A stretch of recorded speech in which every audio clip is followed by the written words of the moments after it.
था। पिछले वीडियो में हमने देखा कि बाबा जी मध्य प्रदेश चले गए थे और बाबा जी जहाँ मध्य प्रदेश में गए थे लाम घाटी, वहाँ पर एक जलधारा प्रकट हुई थी जहाँ पर सारे भक्त अब जाते हैं, स्नान करते हैं और उनके जो भी बीमारियां दुखने जो भी होते हैं वो दूर हट जाते हैं। और फिर बाबा मध्य प्रदेश में हर जगह पर जाकर आए थे, घूमे थे। और बाबा के अभी मध्य प्रदेश में बहुत सारे मंदिर बन चुके हैं। मध्य प्रदेश के जो भी लोग या आदिवासी लोग हैं वो बाबा को बहुत मानने लगे थे, उनकी बहुत बाबा पर श्रद्धा थी। अब हम आगे देखते हैं। अब हमारा चौथा अध्याय शुरू होने जा रहा है। श्री गुणवंत देवाय नमः। गुणवंत महापुराण अध्याय चौथा। ओम श्री गणेशाय नमः। श्री सरस्वती माताय नमः। सद्गुरु गुणवंत देवाय नमः। ओम नमोजी चक्रधारी, महिमा तुम्हारी अपरंपार, शीश झुकाकर चरण कमल पर विनती कीजिए स्वीकार। बालकु नादान प्रभु जी, शरण आपकी आया हूँ, श्रद्धा पुष्प की माला बनाकर प्रेम भाव से लाया हूँ। गणेशा जी कह रहे हैं कि प्रभु जी मैं शीश झुकाकर आपके चरण कमल पर आया हूँ, मैं आपके चरणों पर आया हूँ, मुझे आशीर्वाद दीजिए प्रभु जी। और मैं आपसे विनती करने और मेरी जो विनती है वो स्वीकार कीजिए। मैं आपके दर्शन खातिर आया हूँ और मेरी जो भी विनती है वो आप स्वीकार कीजिए।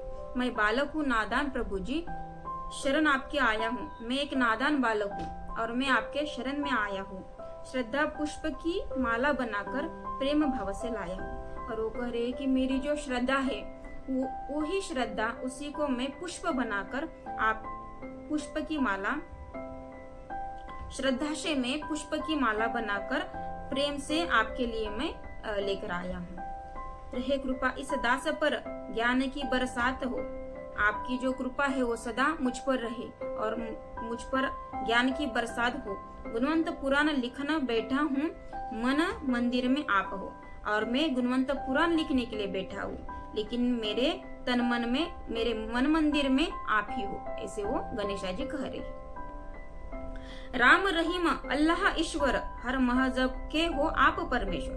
वो कह रहे कि राम रहीम अल्लाह ईश्वर, हर महजब के आप ही परमेश्वर हो।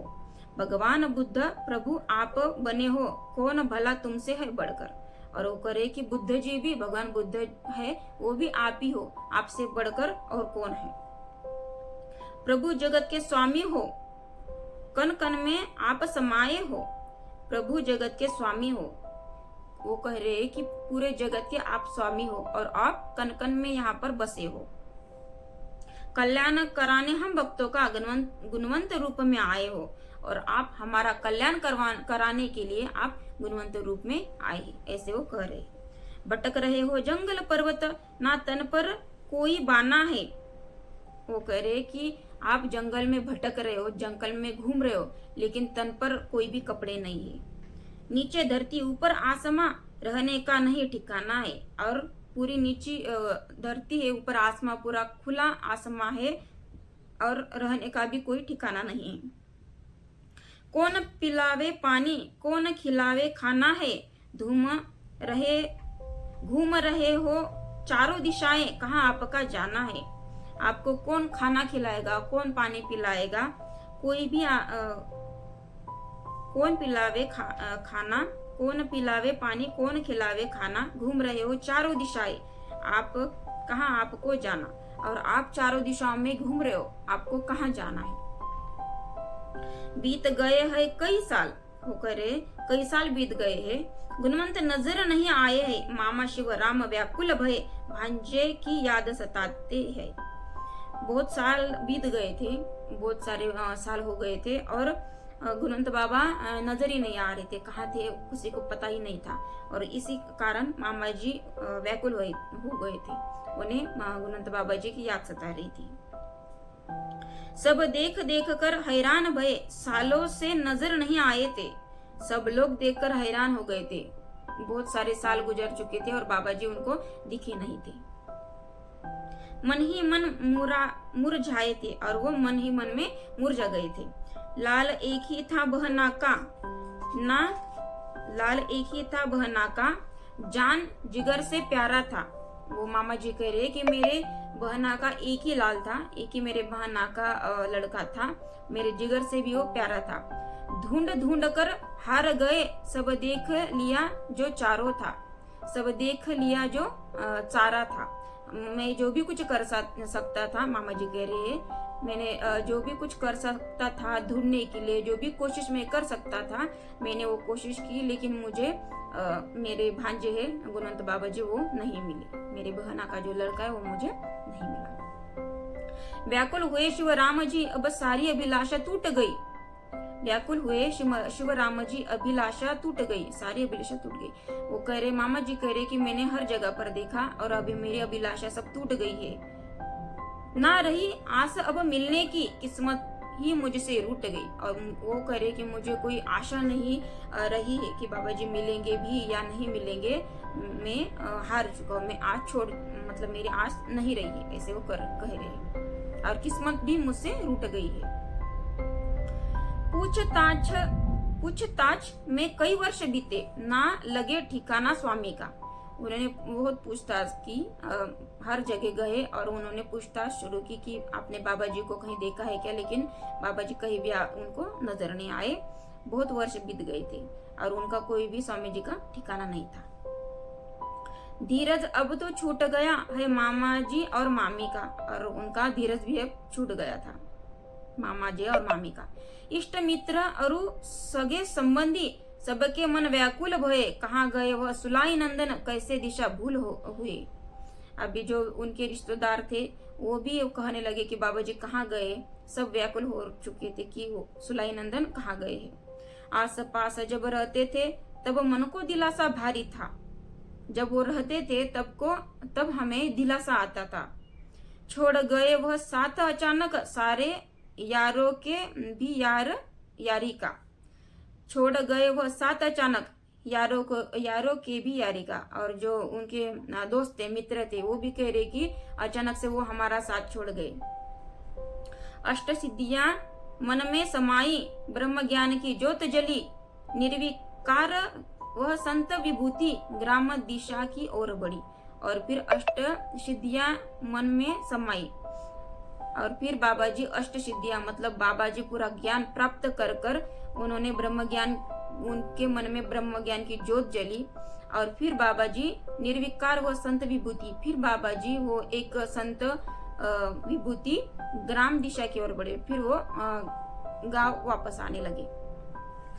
प्रथम प्रभु का इनायतपुर कोंडवर्धा प्रस्थान हुआ। सबसे पहले बाबा जी इनायतपुर कोंडवर्धा प्रस्थान किए, वहां पे बाबा जी आए। इसी ग्राम का बच्चा नूर देख हैरान हुए। फिर उसी गांव में जो बच्चे थे वो बाबा को देखकर एकदम से हैरान हो गए। सर जटा का भार बढ़ा, सर पर जटा का भार बढ़ा, जिसमें लागे फौलादी। और बाबा के सिर पर बहुत जटा हो गई थी, बहुत बड़े बाल हो गए थे बाबा के, भार बढ़ा था, और जिस्म एकदम कड़क जैसे बाबा दिख रहे थे, फौलादी। सभी देखकर घबराए, तन पर भी नहीं पहनी वर्दी।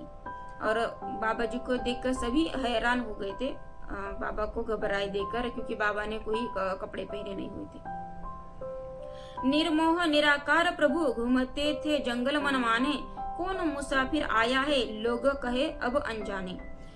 निर्मोह निराकार प्रभु घूमते थे जंगल, फिर बाबा जी एक जंगल में घूमने लगे तो गांव के जो मुसाफिर लोग थे, जो गांव के गांववासी थे, वो बोल रहे थे कि ये कौन अनजाना व्यक्ति हमारे गांव में आ चुके, यह पागल है, दीवाना है, ना जाने कहां से आया है, पूछे तो ना बतलाए किस कारण नंगी काया है।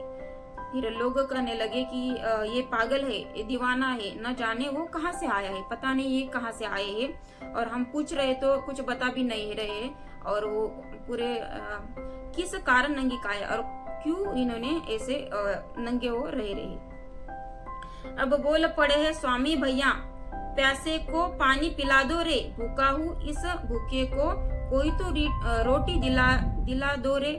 फिर बाबा जी बोल पड़े, बाबा जी ने कहा कि पैसे को पानी पिला दो रे। बाबा कहने लगे कि जो मैं प्यासा हूँ, मुझे पानी पिला दो रे, भूखा हूँ इस भूखे को कोई तो रोटी दिला दो रे, कोई तो रोटी दो रे।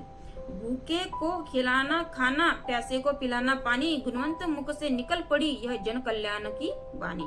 फिर बाबा जी कहने लगे कि भूखे को खाना दो और प्यासे को पानी दो, यही बाबा जी बोल पड़े, यही जन कल्याण की वाणी। मतलब ये कल्याण होता है अगर हम किसी को भूखे को खाना देंगे, जो प्यासा है उसको अगर पानी देंगे तो हमारा कल्याण हो जाएगा, ऐसे बाबा जी कहने लगे। जन कल्याण की करे कामना, खुद के तन नहीं कपड़ा था। बाबा जी जो जगत, जो सारा परिसर है, जग के जो लोग है, उसके कल्याण के ही बारे में बाबा जी सोचते थे, उनकी कामना करते थे, और खुद ने तन पर कोई कपड़ा पहना हुआ नहीं था। शटरी प्यू जोर करे, क्या जोर करे, मजबूत पकड़ में जकड़ा था। अवलिया संत की परिभाषा महातपी समझाते हैं, अंतरपट है ज्ञान भरा, वह पागल से रहते हैं।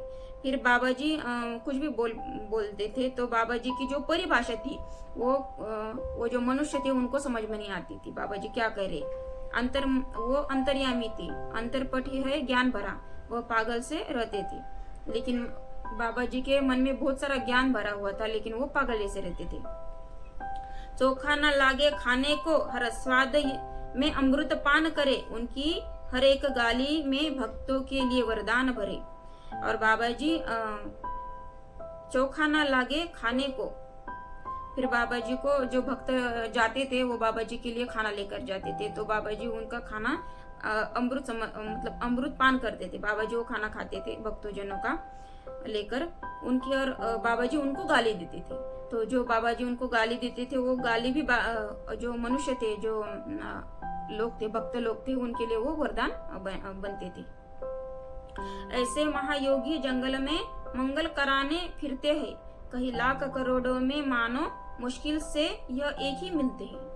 ऐसे लोग जंगल में मंगल कराने फिरते, मतलब अच्छा काम करने के लिए फिरते हैं। लाखों करोड़ों में मानो मुश्किल से ऐसे कम ही लोग मिलते हैं, ऐसे कम ही संत मिलते हैं। सोने को ना लागे बिछौना, धरती अंबर काफी है, हो विश्व का कल्याण सदा, यह आस जिगर में काफी है। उनको सोने के लिए कोई बिछाना नहीं चाहिए था, और धरती अंबर काफी है, उनको सिर्फ धरती और अंबर गगन ही उनको काफी है।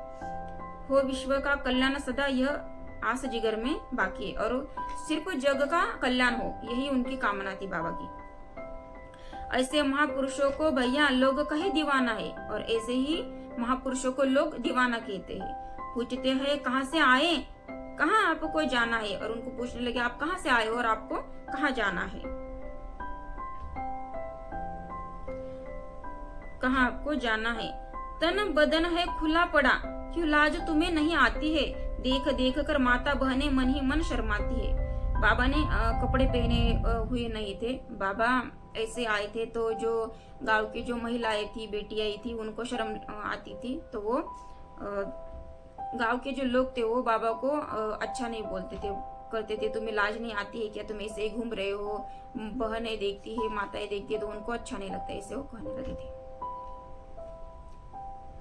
सबकी बात सुने अवतारी, कहे ऐसे ही तो आए थे, माता के गर्भ से जन्म हुआ, क्या कपड़ा साथ में लाए थे। फिर बाबा जी बोल पड़े कि जब हम आए थे तो जब हमारा जन्म हुआ था तो क्या हम कपड़े पहन के आए थे। सब माता के गर्भ से जब हमारा जन्म हुआ था तो हम कपड़े पहने तो नहीं आए थे, कहे ऐसे ही तो आए थे, बिना कपड़े के ही तो आए थे, कपड़ा क्या साथ में लाए थे। नंगी ही आना जाना कुदरत का कानून बना, नंगा ही आना जाना कुदरत का कानून बना, मिटा सके ना कोई इसे, नहीं लाल किसी माता ने जना। मतलब बाबा जी कह रहे हैं कि ये तो दुनिया का आना जाना है, इंसान बिना कपड़ों के ही आता है और बिना कपड़ों के ही जाता है, ऐसा कोई भी किसी भी माँ का लाल बना नहीं है कि जो कपड़े पहन के जा सके, ऐसे बाबा जी कह रहे हैं। कहे दास गणेशा मन देखो तन जो मिट्टी का ढेर है, कहे गणेशा मन देखो तन जो मिट्टी का ढेर है, आत्मा की पहचान करो जो सबके तन को घेरा है। गणेशा जी कह रहे हैं कि तन तो मिट्टी का ढेर है, हमारा जो शरीर है वो तो मिट्टी का ढेर है, लेकिन हमारा तन मत देखो, हमारी आत्मा देखो और आत्मा को पहचानो, ऐसे वो कह रहे हैं। जो सबके तन को घेरा है, जो हमारे तन को आत्मा ने घेरा है, उस आत्मा को देखो, तन को मत देखो। काया का नहीं मूल्य सुनो, जब आत्मा त्याग कर जाएगी, ना रखे कोई घर में किसी को, इसको अंगारों पर जल जाएगी। वो कह रहे हैं कि जब हमारी काया, जब आत्मा शरीर को छोड़कर चली जाती है, तब हमारा शरीर घर में कोई नहीं रखता है, और हमारी जो काया, हमारे जो शरीर है उसे अंगालों पर जला दिया जाता है। इसलिए वो कह रहे कि हमारी आत्मा को देखो, हमारे शरीर को मत देखो। हर एक के तन में है प्रभु बसेरा, हर एक के तन में है प्रभु बसेरा, आत्मा की पहचान करो, सोचो समझो मूल्य जीवन का, फिर पछताओगे ध्यान करो। बाबा जी वो कह रहे हैं कि हर एक तन में है प्रभु बसेरा, सबके तन में प्रभु बसे हुए हैं, आत्मा की पहचान करो, सोचो समझो मूल्य जीवन का, फिर पछताओगे ध्यान करो, और फिर बाद में आप पछताओगे, आप अभी ध्यान कर लो, ऐसे वो कह रहे हैं। जनहित कल्याण करो, मन में सदा विचार धरो, हर जीवन में शिव निवास करे, सबसे मीठा बर्ताव करो। वो कह रहे हैं कि मन में सदा विचार धरो, हर जीवन में शिव निवास करो, हमारे जीवन में मतलब भगवान का निवास करो, हमारे जीवन में भगवान को मानो, और सबसे अच्छा बर्ताव करो, मीठा बर्ताव करो, ऐसे वो कह रहे। चुगली चगाड़ी हर घड़ी यह काम नहीं है मानव का, पाओ छुटकारा मदिरा से, यह पीना काम है दानव का। वो कह रहे हैं कि चुगली चगाड़ी आप मत करो, चुगली चगाड़ी आप किसी की चुगलियां मत करो, और यह काम मानव का नहीं है, वो ऐसे कह रहे। और आप मदिरा का भी सेवन मत करो, मदिरा का सेवन करना ये दानव का काम है, ऐसे वो कह रहे हैं। कौन कहता है हमारे नाथ शराब पीते थे, हाथ लगे तो जल बन जाए, जल ही बाबा पीते थे। वो कह रहे हैं कि मतलब लोग कहते थे कि बाबा शराब पीते हैं, लेकिन जब बाबा उसे हाथ लगाते थे, जब वो बाबा हाथ में लेते थे, तो वो शराब पानी बन जाती थी, और बाबा पानी ही पीते थे। अजब अजूबा कहते हैं, हैरत की कोई बात नहीं, जब शेषनाग का रूप धरे तो डर डर कर भागे भक्त ही। अजब अजूबा करते थे बाबा, अजब अजूबा करते थे, हैरत की कोई बात नहीं, इसमें कोई हैरान होने वाली बात नहीं है। जब शेषनाग का बाबा रूप धरते थे तो सब डर डर के लोग भाग जाते थे, डर डर के भक्त बाबा से भाग जाते थे। हाथ जोड़कर भक्त खड़े, दर्शन की अभिलाषा थे, हाथ जोड़कर भक्त खड़े थे बाबा से, दर्शन की अभिलाषा लेकर। प्रथम रूप में आकर बोले, बाबा जी हम काशी के, मैं बालक अज्ञानी हूँ, संत लीला का अंत नहीं, कहे गणेशा लिखूंगा, है बुद्धि दाता संत वही। वो कह रहे कि मैं हाथ जोड़कर भक्त खड़े हैं, दर्शन की अभिलाषा की। प्रथम रूप में आकर बोले बाबा जी, प्रथम रूप में बाबा जी आकर बोले कि बाबा जी हम काशी के, मैं काशी का हूँ। जो प्रथम भक्त था वहां का, वो बोल रहा था भक्त सामने आकर कि बाबा जी मैं काशी का हूँ, और मैं बालक अज्ञानी हूँ। वो बाबा से कहने लगा कि बाबा मैं अज्ञानी हूँ, संत लीला का अंत नहीं, कहे गणेशा लिखूंगा, है बुद्धिदाता संत वही। और वो कह रहे हैं कि संत लीला का अंत नहीं, मैं जितना भी लिखूं चाहे वो संत की लीला समाप्त नहीं होगी, इतना संत की लीला है, और मैं वही लिखूंगा, और मेरे बुद्धिदाता तो संत वही है, मेरे बुद्धि के जो दाता है वो संत है गुणवंत बाबा। भागवत द्वितीय होली को जन्मभूमि प्रस्थान किया, हम बच्चों को आज्ञा देकर जल सिंचन का काम किया। फिर वो बाबा होली के दिन में गांव पहुंचे थे, और बाबा ने उस जन्मभूमि पर प्रस्थान किया था लाखनवाड़ी में, और बाबा ने सबको जल सिंचन का काम दिया था। मतलब उन्होंने जो लाखनवाड़ी गांव है वहां पर पानी छिड़कने के लिए कहा था। खुशाल जी के मंदिर से पूर्व दिशा की ओर बढ़े, जो खुशाल बाबा का मंदिर है लाखनवाड़ी में, उसके पूर्व दिशा की ओर बाबा जी चल पड़े। सब बच्चों से काम लिया वह महापुरुष ने खड़े खड़े, और जो बच्चों थे गांव के उन बच्चों से बाबा ने काम करवाया था। जाना है कहाँ से, कहा मुझे यह आते ही बतलाया था, और बाबा जी ने कहा था कि मुझे कहाँ से कहाँ जाना है। बाबा जी जब गांव में आए थे तभी बाबा जी ने सबको बतला दिया था। उसी राह को पानी से मंगल पावन बनवाया था, और उसी रास्ते को बाबा जी ने पानी डालकर बच्चों से पावन बनवाया था। जिस स्थान से पानी डाला था अंतिम दर्शनीय स्थान बना, और बाबा जी ने जिस जगह पर पानी डालने के लिए कहा था वहां पर अंतिम दर्शन स्थान बना, मतलब जो लास्ट वाला होता है स्थान बाबा का, वो बन चुका है। आखिर सीमा है वह पानी की जहां मंदिर आज महान बना, और पानी की जो सीमा समाप्त हुई है वही पर अभी बाबा का लाखनवाड़ी में बहुत बड़ा मंदिर बन चुका है, वहां पर मंदिर बना ऐसे ऊपर है। सब देखे खेल प्रभु जी का, पर समझ किसी की आए ना, वह ज्ञान ध्यान की मूर्त इस मूर्ख मन को भाए ना। सब बाबा जी का सब देखे खेल प्रभु जी का, पर लेकिन समझ में किसी को ही नहीं आता था। वह ज्ञान ध्यान की मूर्त इस मूर्ख मन को भाए ना, और वो ज्ञान ध्यान की मूर्त थी बाबा जी, लेकिन हम भक्तों को समझ में नहीं आती थी। मंदिर की सीढ़ियों पर बैठे जहां खुशहाल जी की समाधि थी। फिर बाबा जी खुशहाल जी बाबा जी के मंदिर पर जाकर बैठे सीढ़ियों पर। लोग देखने जमा हुए, मैंने भी छलांग लगा दी थी। फिर दास गणेश जी कह रहे कि वहां पर लोग इकट्ठा हो गए बाबा जी को देखने के लिए, और मैं भी वहां पर देखने के लिए चला गया, कूद कर चला गया। बैठे बैठे कर उठ जाना, बैठ कर उठ जाना, कसरत सी बाबा करते थे। बाबा बैठते थे फिर उठते थे, और फिर बाबा बैठते थे फिर उठते थे, मतलब बाबा कसरत करते थे। देख कर आगे पीछे राहों से सदा गुजरते थे, और बाबा आगे पीछे देखकर चलते थे। पीछे देखते थे, आगे देखते थे, बाबा आगे चलते थे, पीछे आते थे, बाबा ऐसे चलते थे। पवन सुत हनुमान जी का मंदिर बड़ा सुहाना है। वहां पर हनुमान जी का कुशल बाबा जी के मंदिर के आगे हनुमान जी का मंदिर है लाखनवाड़ी में, वो भी बहुत सुंदर बना है।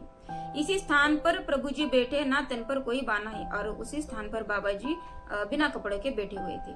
संत तपस्वी आए हैं, मन में निश्चय ठान लिया। बाबा थे वो वहां पर आकर बैठे थे, और उन्होंने मन में एक निश्चय किया था। कहे दास यह चंचल मन प्रभु रूप पहचान गया। फिर वह दास कह रहे कि मैंने प्रभु रूप पहचान लिया। जटा भार जैसे मुकुट विराजे, बाबा के जटा का भार जैसे सिर पर था, जैसे कोई मुकुट हो, ऐसे बाबा जी लग रहे थे। लागे शंभु अवतारी है, जानने वाले जान गए, और जो लोग थे जानने वाले वो खुद ही जान चुके थे कि बाबा जी एक अवतारी है, शंभु अवतारी है। कितनों की थी मति मारी है, ना समझ सके, और कितनों की तो मति मारी गई, मतलब कितनों के तो समझ में कुछ भी आया नहीं, और जो ना समझ लोग थे वो कुछ भी समझे नहीं। जो समझ गए वह भक्त बने, और जो लोग समझ गए बाबा जी की काया, बाबा जी को जो समझ गए उन कितनों की बिगड़ी बात बनी, और जो समझ गए वह भक्त बने, और जो लोग समझ गए वो लोग बाबा के भक्त बन चुके हैं, अभी भी भक्त बने हुए हैं। और कितनों की बिगड़ी बात बनी, और जो लोग थे जिनके काम बिगड़े हुए थे उनके काम बन गए। सेवाधारी अलमस्त बने, सेवाधारी जो बाबा की सेवा करते थे उस टाइम में, वो अब बहुत ही आराम से रहते हैं, और वो बहुत उन्होंने तरक्की की है, और अभी अलमस्त बने। गांव गली घर घर घूमकर भीख मांगकर खाना था। बाबा जी गांव में घूमते थे, गली में घूमकर बाबा जी खाना मांगकर खाते थे। जग चालक खुद बने भिखारी, जिनकी ठोकर में जमाना था। और गणेशा जी कह रहे कि जो जग चालक है हमारे, वो खुद ही भिखारी बन चुके, जिसके ठोकर में पूरा जमाना था। सुबह उठकर सूर्य देव से हाथ जोड़कर प्रार्थना करे। बाबा जी सुबह उठकर सूर्य देव से प्रार्थना करते थे। सफल जगत हो सुखदाई, निर्मल मन कामना करे, कि मेरा जो जग है वो पूरा जो मेरा विश्व है वो सब अच्छा हो, ऐसे बाबा जी हाथ जोड़कर प्रार्थना करते थे। सुखदाई बने ऐसे वो कहते थे, निर्मल मन कामना करते थे। भूखा प्यासा बन बन भटके, ना जोर किसी पर उनका था, वो भूखे प्यासे ही भटकते थे, वो किसी की बात सुनते नहीं थे, और उन पर किसी का ही जोर नहीं था। अपनी धुन में मस्त रहे, जिन्हें होश नहीं खुद तन का था। वो उनके ही धुन में रहते थे बाबा जी, उनको किसी बात का होश नहीं था। सर्दी हो या गर्मी हो, मौसम का तकाजा जाने ना। सर्दी हो, धूप हो, छाव हो या फिर ठंड हो या गर्मी हो, कुछ भी हो, बाबा जी को कुछ मौसम को कुछ भी बाबा को कुछ भी नहीं लगता था बाबा का मौसम का। निवस्त्र सदा ही घूमते थे, और बाबा जी निवस्त्र ही निकलते थे। मतलब बाबा जी धूप हो या ठंड हो, कुछ भी हो, बाबा जी निवस्त्र ही रहते थे, उनको मौसम का कुछ भी लेना देना नहीं था। बात किसी की माने ना, और बाबा जी बात भी किसी की मानते नहीं थे। कुदरत भी उनकी दासी है। गणेशा जी कह रहे जो ये कुदरत है वो भी उनकी दासी है, वह भी दर्शन की प्यासी है, और वह भी बाबा के दर्शन की प्यासी है। विश्वधार प्रभु की मूर्त मन ही मन मुस्कुराती है, और बाबा जी की जो मूर्त है वो मन ही मन मुस्कुराती है। नीले नीले तरंगों से अभी बोली सदा यह बोलते, बाबा मेरे गुणवंत जी आनंद में नित्य डोलते। फिर बाबा जी कभी कभी आनंद से डोलते भी थे। बाबा जी सदा कुछ बोलते थे बाबा जी, और बोलने के बाद बाबा जी आनंद में डोलते भी थे। वह मेघ बर से निरजब ना डर लागे निसर्ग का। जब बारिश होती थी तब बाबा को निसर्ग का कोई डर नहीं लगता था। यह दास कहे उनको मिला अधिकारी ऊंचा स्वर्ग का। बाबा दास कह रहे कि वो स्वर्ग के ऊंचे अधिकारी बने बाबा, और उनको अधिकार ऊंचा स्वर्ग का था। दास गणेशा जी कह रहे कि बाबा स्वर्ग के ऊंचे अधिकारी है, उनको किसी बात का डर नहीं है, और सब जो है बाबा के दर्शन के लिए आती है। जो भी निसर्ग है, जो भी हमारी जो प्रकृति है, वो बाबा के दर्शन के लिए आती है। ऐसे दास गणेशा जी कह रहे हैं। अब हम बाकी की जो भी जानकारी है वो अगले वीडियो में देखेंगे। अगर आपके गुणवंत बाबा की आपको महिमा, अनमोल महिमा जो भी आपको सुननी हो, तो आप अगले वीडियो में देख सकते हैं। और मेरे वीडियो को लाइक और सब्सक्राइब करें और शेयर करें। जय जय गुणवंत।